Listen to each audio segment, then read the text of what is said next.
This podcast is a product of the Florida Academy of Collaborative Professionals. Nothing in this podcast should be considered legal advice. To find a collaborative professional near you, visit www.collaborativepracticeflorida.com. I'm Catherine Eaton, a family law attorney, and this is the Florida Academy of Collaborative Professionals podcast. And today's guest is Karen Middelkauf. Karen is a family law attorney who concentrates her practice on marital and family law matters as a mediator and an attorney. She's a recovering litigator, and as an attorney only handles through out-of-court solutions. So, and primarily through the use of collaborative process. So she's not a litigator anymore. She's reformed. She's a mediator. She's a collaborative practitioner. She's an accredited collaborative practitioner and a member of FACP. So we are fortunate to have her here today to talk to us about the collaborative process. And my first question to the guests, and I'm going to ask you, Karen, is how did you become involved in practicing collaborative? How did that start for you? So thank you for having me, Catherine. My first introduction to collaborative was when I was very early on in my career. I was just a baby associate at a big family law firm, and there were a couple of attorneys in my firm that practiced collaborative. And I didn't really get to dip my toe into it too much because I wasn't trained. They weren't my cases, but I occasionally filled in for, attorney as needed, which that may or may not be the right way to do things, but sometimes it was required in those cases. And so I would fill in occasionally for a meeting, but that was really my only exposure to collaborative. Then I moved over to Orlando, started my own practice.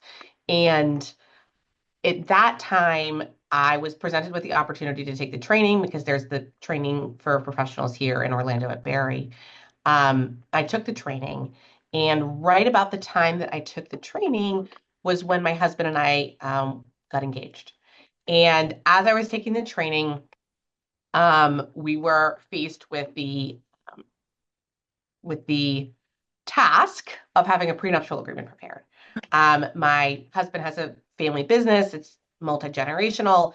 I knew it was going to have to happen. It's fine. I write these things for a living, so I was prepared for it, right? I knew we were going to do one.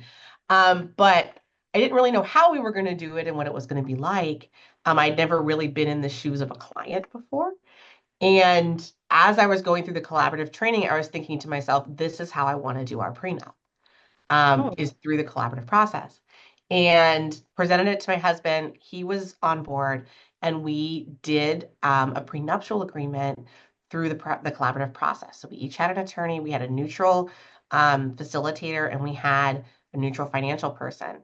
And that process for us was so wonderful. It forced us to do this really deep dive into premarital planning. It forced us to talk about money, talk about kids, talk about spending and saving, talk about how we were going to handle our money as non-marital versus marital money, where the pots were going to be, how we were going to buy houses and finance children. We had to talk about all of this stuff, just by the nature of us all sitting around the table together in a way that when I do prenups without the collaborative process, my clients never do. It's just like a business contract where they don't really have any idea what's going on necessarily, other than we want to get this over with so we can get married.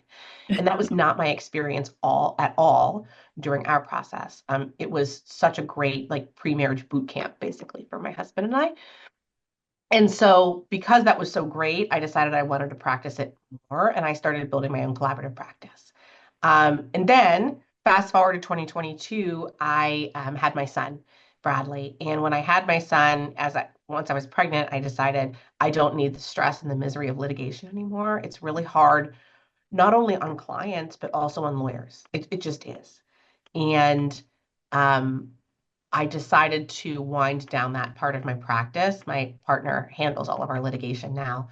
I only practice collaborative, or I will help a client through the mediation process, and then I will pass it on if it's not going to conclude. Or I work as a mediator. I just don't need the the emotional suck of mediation in my life, or excuse me, of litigation in my life. Litigation. I would much rather have collaborative mediation. So that's how my practice involved, and that's how I started working in collaborative. Well, that's a wonderful story. And we've never had anybody really speak to that going through the prenuptial process, that that collaborative is a process in working through that. So thank you for bringing that. And can you talk more about that? Because since we've never spoken about that on one of the FACP podcasts, what does that look like? You kind of gave an outline of it, but for somebody who's not even an attorney, Right, but is saying, okay, I'm going to be right. signing a prenup and I need it for whatever reasons, what goes on? What Sure. happens? So So the first thing that we did, as we normally do in collaborative divorces, the first thing that my husband and I did was meet with our with the facilitator, who was the mental health professional. And we met with her separately first, and then I think we met with her together. And that was honestly a really good space to talk about anxieties around the prenup. Because it's a really anxiety-ridden process, even when you write them for a living, right? Um, and so, I was comfortable telling our facilitator and then my husband that like the idea of starting my marriage across the table from my husband and his family was really daunting to me. Like I didn't want to do that, yeah, that just felt like a really bad way to start a marriage and a family. Um, and that I didn't want to just be negotiating against my husband and his family before we were even married. And so I got that out, right, emotionally.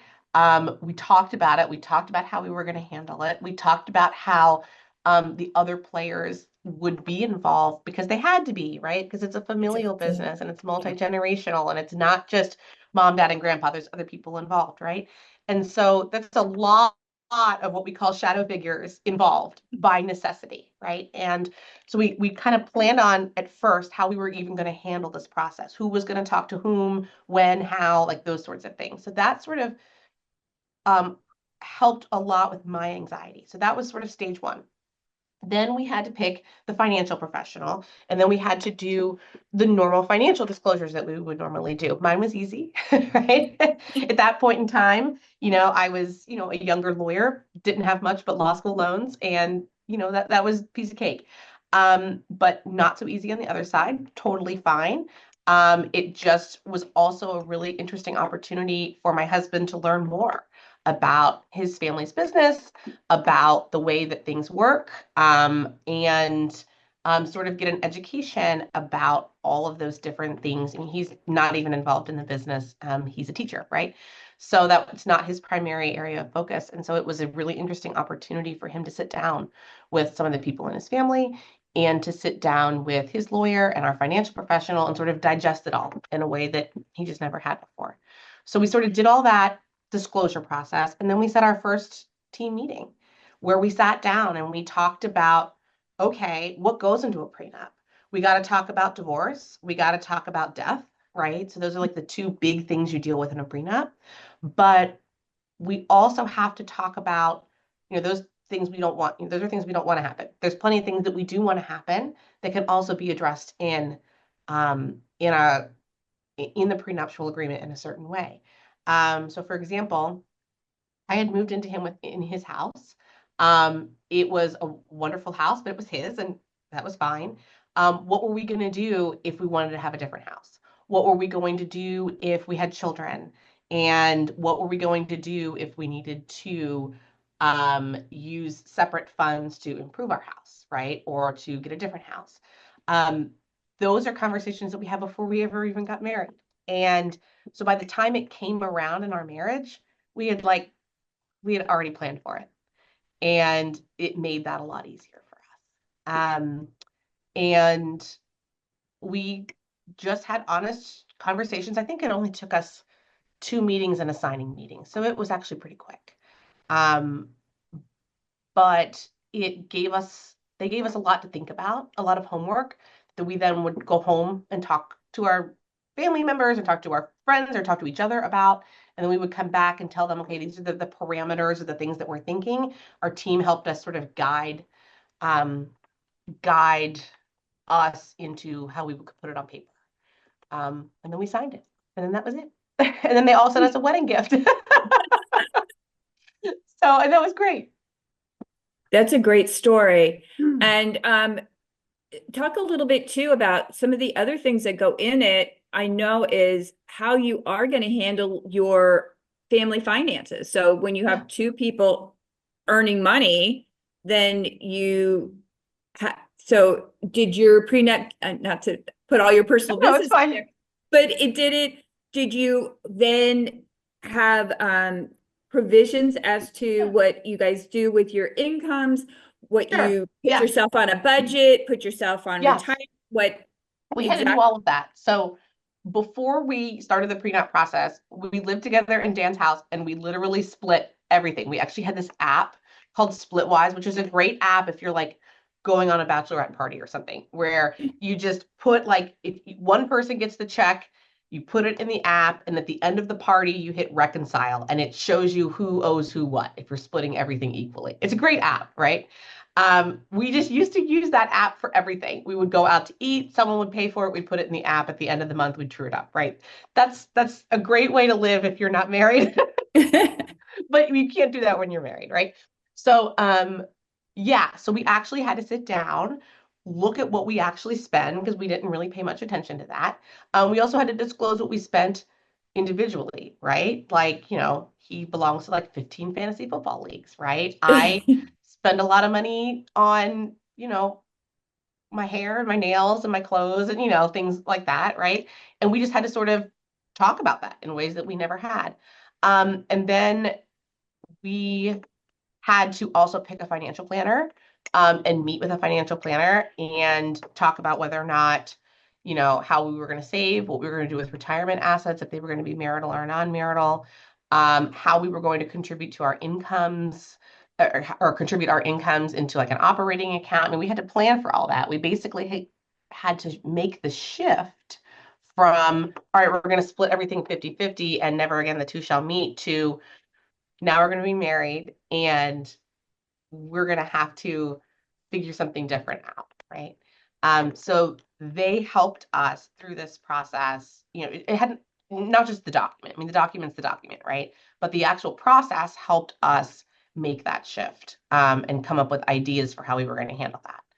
And go from two single separate people and who are kind of living as roommates, like Right, now being a couple right. and combining things. And then I think you also mentioned that you have to take into estate planning, because it's not Oh just yeah, how we talked about you that too. live, Yeah. how you're going Then to we talked live, about but estate planning, right? heaven Yeah, we forbid also had if to talk about something. that. What was going to happen if we died? What was going to happen if we died before we had kids? What was going to happen if we died after children happened? Life insurance, like neither of us had really thought about that. We then had to go figure out, okay, are we going to get life insurance? How are we going to pay off mortgages? Like it was just a whole um And Karen, don't you think complicated that conversation. if people, whether it's their first marriage and they're young, like you and your husband, or maybe it's their second or third time around and they have grown kids and different finances, that these conversations, that the collaborative process helped facilitate between you I and say your forces you to husband, have, but sure, made help a facilitate. Yeah, made a better marriage, made a foundation for 100%. marriage where you and I see so many times that people, maybe they were roommates and they lived They don't together and they have these thought they're ready to get conversations. married and they get Absolutely. married, and all of these things that you and your husband discussed. People don't talk about this stuff before they get married a lot of times. Exactly. And, our situation, it was both of our first marriage. We didn't have any kids. It was actually pretty simple, right? For people that are on their second or their third marriage and they have adult children and all sorts of other different stuff, that's way more complicated than my situation was. So even more so a reason for them to go through a process like using the collaborative process for a prenuptial agreement or premarital planning, as I like to call it, right? So 100% it provides a better foundation. I mean, I can't tell you how many times as a divorce lawyer, I've had people come in and they've said, yeah, I had no idea until after I married him that he spent the way that he did. Or I had no idea until after I married him that he didn't want to have children. I'm like, you didn't talk about that before you got married? But people don't because it's an awkward conversation. Money, especially, is really awkward conversation. No matter how you slice it, people have really emotional reactions to money. It's a touchy subject, and if you have a team of people that can guide you through that in a really healthy and productive way, I think it makes it a lot easier, and I think it provides a better foundation for a marriage. 100%. Yeah. Yeah. And also when you're an attorney, so you knew this, but I think what a lot of people don't realize unless they go through the premarital process is what happens once you're married. So people get married And then what? and then what? So even if they figure out who's paying whatever bill or, they're learning along a bumpy road as to what the marital assets and liabilities are or aren't, if things decline and they decide to get a divorce, they don't know by saying I do what that did to them financially, Correct. right? Correct. They don't understand what happened when they got married to their finances and to the parental responsibility Right. and to their restrictions as to where they can live going forward. Yeah, I mean, I have heard it said that, entering into a marriage is the biggest business decision you ever make in your life, right? It's a really unsexy way of thinking about it, but it's the truth. And, no one is ever going to start a business with a business partner without talking about like an operating agreement, right? You need an Yeah. operating agreement. You're talking about who's investing what money, who is going to sign on loans and liabilities, how much debt are we, going to accrue, who is going to uh, be the guarantor, who is, those are the conversations people have and put in an operating agreement before they go into a business, right? And that's an investment of some of your assets. I cannot, from the life of me, imagine going into business with someone and investing all of my assets in that business, not just the part, but like all of them without having an operating agreement. No one would ever expect that in the business world. So why are we expecting people to do that in marriage land? Like it just doesn't make any sense if you look at it that way. And whether or not you need the full collaborative team or maybe just a neutral mental health professional or maybe a neutral financial professional or a little bit of each, it doesn't have to be a one size fits all full team situation depending on what people prefer, what their issues are. But it is a process that I feel that we really need to be talking about as collaborative professionals more. And we need to be educating estate planning attorneys who sometimes often write prenups, but don't write them with litigation in mind. And that we need to be educating them about the collaborative process and also the litigation process so that they can write better prenups, not just with death in mind, but with litigation in mind and how we can make these prenuptial agreements solid so that they actually survive in court. Yeah. And with a financial plan, so the parties have a good foundation, like you and your husband did, on how you're going to live married life. Right. Yeah. I mean, we assume that is like step one for people in marriage, but it really isn't. For a lot of people, it's just, the idea of romance in a white dress in a church. And that's great. Like I had that, right? I had the romance, the white dress, the big ceremony. Like that was great stuff, right? Um, but there's another part of this that is missing if that's the only thing you're looking at. Reality. Right. Right? Correct. Yes. Karen, if somebody wants to talk to you, have a consult with you, how do they reach you? Yeah. So email or phone, right? Is the short answer. My email address, I'm sure that you can post it. Um, in the notes, maybe associated with the podcast or something like that. Most people will be listening. They may not be looking at our shiny Oh, faces. right. Sorry about that. They're going to be listening. Yeah. So you can go to the FACP website. Um, there's a directory on the FACP website of all of the individuals that, that are members of FACP that practice. I'm on it. The Central Florida Collaborative Group is also another wonderful, wonderful place for people to see information about collaborative divorce groups, specifically in Central Florida. Our website is collaborativedivorcecentralflorida.com. So pretty easy. And I'm on there as well. I also serve as a member of the board of FACP and the Central Florida Collaborative Divorce Group. So my name and information should be sort of everywhere on both of those websites. Okay. Thank you for being a guest today. And I appreciate the information you brought. That's new and exciting. We haven't learned and talked about that before. So thank you. Absolutely. Thanks for having me.